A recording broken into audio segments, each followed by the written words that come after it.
कौम के मोहतरम रहनुमाओं, हम आपसे मुखातिब हैं। आपके पास अब इस मुल्क की तकदीर बदलने का मौका है, जो कि आखिरी मौका भी हो सकता है। इस मुल्क के मसाइल तो होंगे बेशुमार, लेकिन वो मसला जिससे इस घर के वजूद को ही खतरा लाहक हो सकता है और जिसे अगर हल ना किया गया तो ये घर खुदा न खास्ता गिर भी सकता है।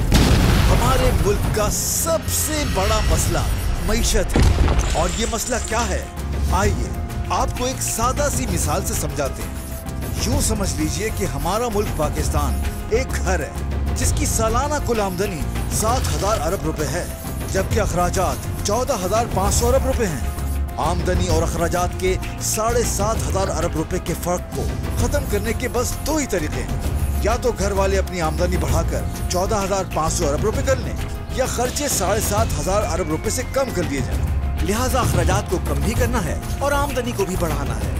ये मुश्किल तो है लेकिन नामुमकिन नहीं। कैसे?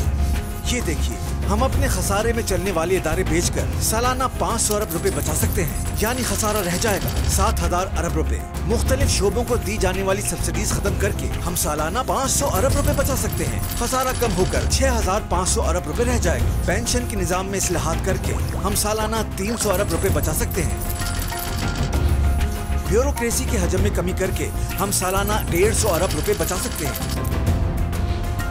अंडर इनवाइसिंग रोकने से 488 अरब, गैर कानूनी सिगरेट के कारोबार पर टैक्स लगाकर हम सालाना 300 अरब रुपए हासिल कर सकते हैं, और इनकम टैक्स इस्लाहात से 400 अरब हासिल किए जा सकते हैं। इस तरह खसारा मजीद कम होकर 4,862 अरब रुपए रह जाएगा।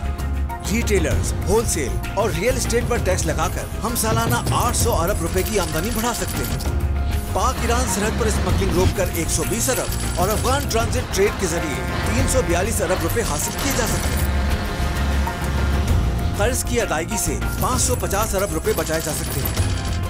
तवानाई की बेहतर इस्तेमाल, ज़रूरी शोबे पर टैक्स और प्रॉपर्टी टैक्स से हम सालाना 1,500 अरब रुपए बचा सकते हैं, यानी खसारा 1,550 अरब रुपए हो जाएगा।